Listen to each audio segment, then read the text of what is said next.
Hi hello नमस्कार. मी मेघा स्वागत करते तुमचं एका पुढच्या नवीन ब्लॉगमध्ये. तर चला छान अशी सुरुवात झालेली आहे आणि आज पण क्लिनिंग आहे ना, तर त्याचाच ब्लॉग येणार आहे. तर इकडे बघू शकता बरणी दाखवते, कारण झालं असं की माझ्याकडून ना चटणीची भरणी फुटली आहे काचेची असलेली. तर त्यामुळं ना आता म्हटलं बरणी काढायला घ्यावी, दुसरी तर काढली पाहिजे. मी वाटीमध्ये असं ठेवलं होती चटणी आणि त्याच्यावर झाकण ठेवलं होतं. मग ते काय होतं, तेल वगैरे उडून जातं हवा जर त्याला लागली तर. म्हटलं तर हे पॅक बंद भरणी कधी ना कधी करावीच लागणार आहे. तर इकडं आहे ना म्हटलं एक जामची बॉटल माझ्याकडे रिकामी होती, ती थोडी घासायची होती. 4 दिवस झालं म्हणते घासेन, ते काय घासणं झालं नाही. मग त्याच्यासोबत म्हटलं जोडीला काजूची बरणी पण रिकामी झाली होती आणि शेंगदाण्याचा कुटाची बरणी आणि डाळीची पण. मग म्हटलं सोबत त्याच्या ती पण चला घासायला घेऊया. तर बघा हे छान असं थोडंसं सगळे डबे आपले स्वच्छ आहेत. एक छोटा काचेचा बॉटल आहे, पण काय होतं की त्यात चटणी एवढीशी बसणार पण नाही. मग हे प्रत्येक बघा महिलेकडं असा संसार असतो, छोट्या जामच्या बॉटल, गुळाची बॉटल, बाकीच्या असतात चॉकलेटच्या बॉटल. तर हा माझा पण तसाच छोटा संसार आहे, एकदम पहिला संसार आहे. नंतर हळू आपण करतोच, मग ते घेतो नवीन नवीन वस्तू हळूहळू जसं जमेल आपल्याला तसं. तर चला म्हटलं आता इकडं भरणी वगैरे आहेत त्या पण मी घासायला घेतल्या जेवढ्या मला पाहिजेत तेवढ्या. आणि मग इकडं आहे ना म्हटलं किचनवर पण पसारा असाच पडला होता, खूप झाला होता आज. कारण झालं होतं की मेथीची भाजी होती, भात पण मला बनवला होता कुकरमध्ये. आणि भात असतो एकदम छोटा, पण काय होतं कुकर पण 2 मुठीचा असतो भात, त्यामुळे कुकर पण 5 लिटरचा मला एक असल्यामुळे त्याच्यातच भात घालावा लागतो, त्यामुळे त्याचा पसारा.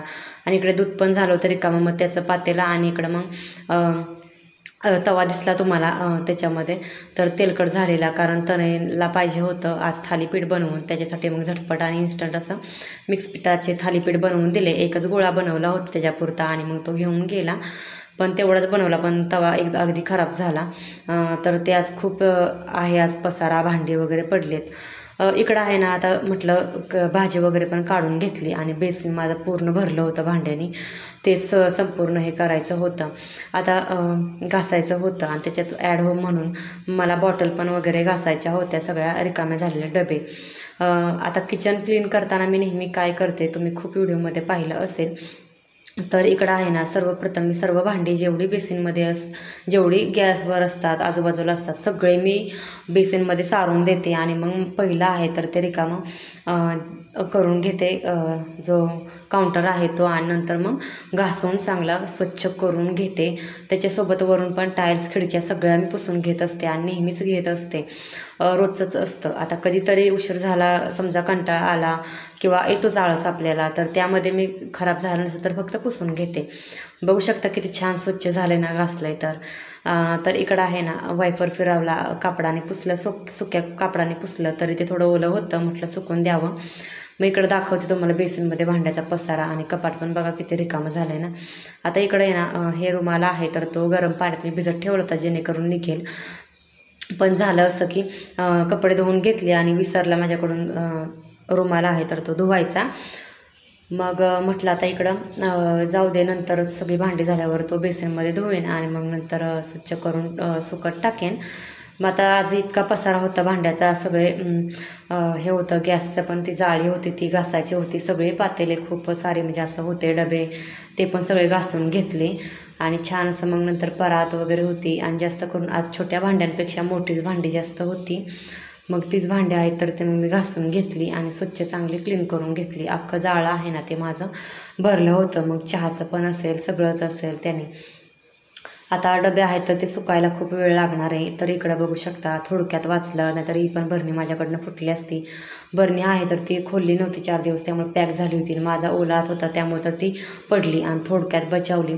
मला त्याचं झाकण आणि पेपर काढायचा होता, मग तो काढून घेतला आणि स्वच्छ अशी इतकी छान भरणी एकदम बाहेर दिसत होते ना. त्याच्यामध्ये जर मनी प्लांट लावला तर किती सुंदर दिसेल. पण ते काय होते माहिती आहे का, पावसाचा सीझन आहे, मला मनी प्लांट किचनमध्ये ठेवायचा आहे बॉटलमध्ये, पण काय होतं आहे चिलटं वगैरे जे असतात ना, तर ती खूपच तिथं येणार त्या पाण्याच्या ह्याच्यामुळं. त्यामुळं किचन आणि बेसिन अक्षरशः सुकलेलं ठेवावं लागतं आहे. म्हणून आता सध्या तर मनी प्लांट बघू लावायचं तर विचार नाही, पण जर आलाच उद्या विचार, परवा विचार आला, नाहीतर कधी पण आला तरी माझं काय नसतं, मी लगेच मनी प्लांट लावून ठेवते, असं असतं माझं. चला म्हटलं आता किचन तर साफ करून झाले आणि डबे पण छान आता स्वच्छ केलेत, ते पण छान दिसणार आणि हे पण डबे आपले स्वच्छ आहेत. तर म्हटलं चला याच्यावरून पण आपला हात फिरवून घेऊया, म्हणून सगळे कडप्प्यावरून आपला मोठा मोठा हात फिरवून घेतला. इकडे तिकडे थोडा गॅप पडला होता, तो सरळ व्यवस्थित ठेवला. तोच जर गॅप असा एकसारखा केला ना खूप सुंदर दिसतं. बघा दिसताना पण किती छान दिसतंय ना. मी पण इकडं मग सगळ्या डब्यांवरून हात फिरवला आणि फिरवला की मग बघू शकता किती छान दिसतंय ना. आता 8 दिवसापूर्वीच मी क्लिनिंग केलं होतं, पण तरी पण काम चालू असल्यामुळे इकडे बऱ्याच घराचं मंदिराचं, त्यामुळं काय होतं धूळ प्रचंड येते. आता पावसामुळे एवढी येत नाही, पण तरी ते 2 दिवसातून हात फिरवणं गरजेचं असतं. 1 दिवसातून 2 दिवसातून 3 दिवसातून का होईना फिरवणं गरजेचं असतं. आता इकडे सगळीकडे हात फिरवला. कडप्प्याचा जो आपण भाकरी करताना चपाती करताना कडप्प्याच्या कडेला एकदम असतं जी पट्टी आहे ना ती पण पुसून घेतली, कारण तिथं पण पीठ वगैरे उडलेलं असतं भाकरी करताना वगैरे. आता म्हटलं गॅस वगैरे पण चांगला थोडासा सुकवून घेतला आणि नंतर जे बटन वगैरे असतात ना तर ते पण मी केले, पुसून घेतले. कारण काय होतं फोडणी देते मग तिथं पण फोडणीचं सगळं उडलेलं असतं. त्यासाठी 1-2 टिपके जर दिसले तरी ते तसेच दिसले तरी कसे पांढऱ्या ह्याच्यावर उठून दिसतात, मग ते कसं तरीच वाटतं. मग आता म्हटलं दरवाजा पण होता थोडासा, तो पण घेतला पुसून, कारण हात वगैरे आपला लागलेला असतो. तणायचा पण काय करतो तो हात वगैरे तिथे असं लावलेला असतो, त्याचं उठलेलं असतं जास्त करून.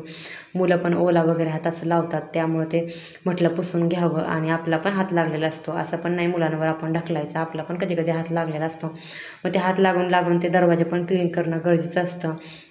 ह्या जर सवयी आपण लावल्या ना छोट्या छोट्या सवयी, तर काय होईल माहिती का, किचन नेहमी आपल्याला स्वच्छ राहण्यास मदत होईल. मग जेव्हा आपण एकदम किचन साफ करायला घेतो तेव्हा अगदी लोड वगैरे होणार नाही, धूळ वगैरे जास्त निघणार नाही.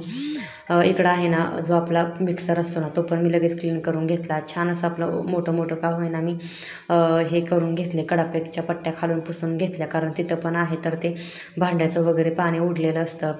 साबणाचं वगैरे असे एक जरी टिपका उडला तरी तो तसाच वगळ आपण बोलतो ना तर तो तसा खाली येतो. तर इकडं असं मग ते पण पुसून बघू शकता घेतलं आहे आणि छान दिसतं आहे किती ना. आणि इकडं आहे तर मी ह्याच्या पण हा डब्यांवरून हात फिरवला. मी डबे घासून 2 दिवसापूर्वीच ठेवलेत पिठाचे, पण तरी हात फिरवला कारण दिसतंच पीठ वगैरे उडतंच. मग मसाल्याच्या डब्यावर पण हात फिरवला आणि मग तेलाच्या डब्यावर पण फिरवला. चला तिथे पण सगळं क्लीन करून घेतलं आणि तेलाचा डबा होता ना तर तो पण मी सगळा चांगला छान पुसून घेतला. आता फ्रीजकडे आली होती तर म्हटलं आता फ्रीज तरी कशाला ठेवू ना, मग तो चेक करायला गेली तर आत काय एवढं जास्त नव्हता खराब झालेला, कारण मी माझा नेहमीच क्लीन असतो. मी वरचेवर हात फिरवलेला असतो आणि फ्रीज रिकामा झाला की लगेच क्लीन करून ठेवते. बघू शकता किती चमकतोय चकाकतोय.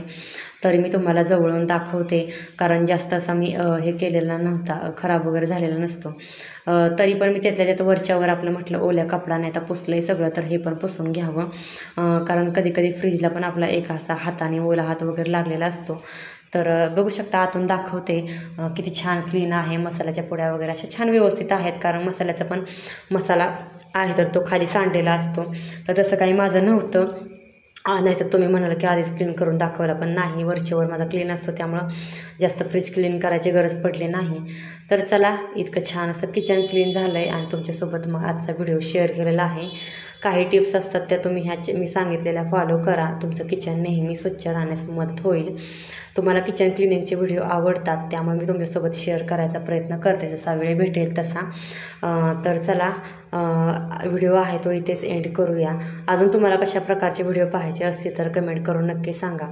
व्हिडिओ कसा वाटला हे कमेंट्स करून नक्की सांगा आणि व्हिडिओ आवडल्यास आपल्या चॅनलला लाईक सबस्क्राईब शेअर करायला मात्र विसरू नका. असेच नवीन व्हिडिओ घेऊन भेटूया पुढच्या ब्लॉगमध्ये. सर्वांना बाय बाय.